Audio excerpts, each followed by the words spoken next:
عليه وسلم خيركم من تعلم القرآن وعلمه أو كما قال عليه الصلاة والسلام۔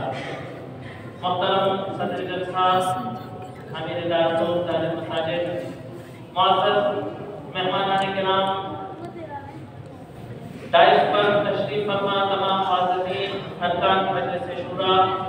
معززین شہر بھوپال و اطراف الاضلاع، دارالعلوم تاج المساجد کے اساتذہ و نگراں حضرات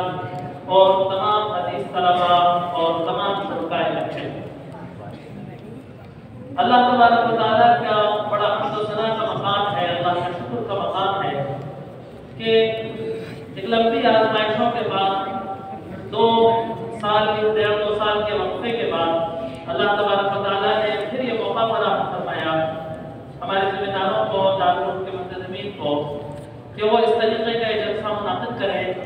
اور آپ تمام حضرات کو اس میں مدعو کر کر سال میں ایک بار یہ موقع آتا ہے کہ ہماری اور آپ کی ملاقات ہو۔ دراصل مدارس کو چلانا، مدارس کو کھولنا، مدارس کا نظم کرنا اور اس دینی تعلیم کا اہتمام کرنا، میں سمجھتا ہوں کہ آج کے دور میں سب سے مشکل کام۔ اقتصادی مسائل کو اگر دیکھا جائے، اجتماعی مسائل کو اگر دیکھا جائے، ملک اور دنیا کی میں جو سیاسی حالات ہیں ان کو دیکھا جائے، مختلف دشواریوں کو دیکھا جائے،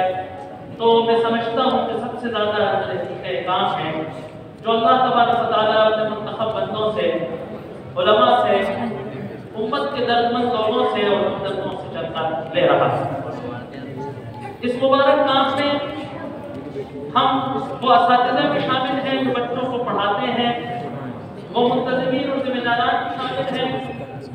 جو اس کا نظم و ضبط کرتے ہیں، وہ ہمارے ممبران بھی شامل ہیں جن کے مشوروں اور نصیحتوں اور رہنمائیوں میں کام ہوتے ہیں، اور وہ تمام معاونین بھی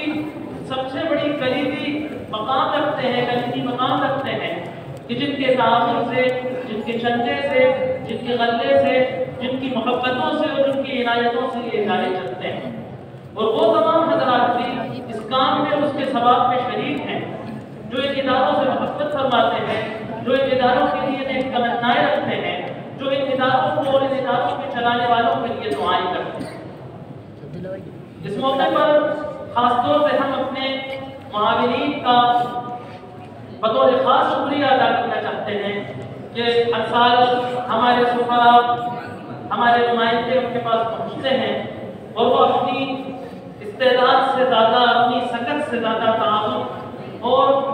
محبت جو اصل چیز ہے محبت فرماتے ہیں۔ میں اپنے طرف سے اور ذمہ داروں کی طرف سے تمام معاونین حضرات کا شکریہ ادا کرتا ہوں کہ آپ محبت فرماتے ہیں اور اپنے قیمتی وقت میں سے وقت نکال کر آپ اس جلسے میں آتے ہیں، ہمارے بچوں کی کارکردگی دیکھتے ہیں، ہمارے بچوں کی حوصلہ افزائی کرتے ہیں، ہمت افزائی کرتے ہیں۔ یقین مانیے کہ آپ حضرات کی محبت سے، آپ حضرات کی تعریف سے، آپ حضرات کی اس ہمت افزائی سے اس سے زیادہ اثر، اس سے زیادہ معنوی اثر ہوتا ہے کہ جو آپ حضرات کو ساتھ ہوتا ہے۔ ہمارے بچوں نے آپ کے سامنے پروگرام پیش کیا، یہ ایک چھوٹا سا نمونہ تھا کہ سال بھر ہم یہاں کرتے ہیں، جو محنتیں کرتے ہیں، جو تیاریاں کرتے ہیں، بس مقصد یہ ہے کہ امت اس وقت بہت برے حالات سے، بہت مشکل حالات سے گزرتی ہے۔ میں عام طور سے کہا کرتا ہوں، حالانکہ یہ کہنا تو غلط ہے کہ اس سے مشکل حالات کبھی نہیں آئے، کیونکہ سرور کائنات محمد صلی اللہ علیہ وآلہ وسلم اور ان کے صحابہ کرام نے مکے میں جن حالات کا سامنا کیا اور ان حالات کا جس طریقے سے انہوں نے مقابلہ کیا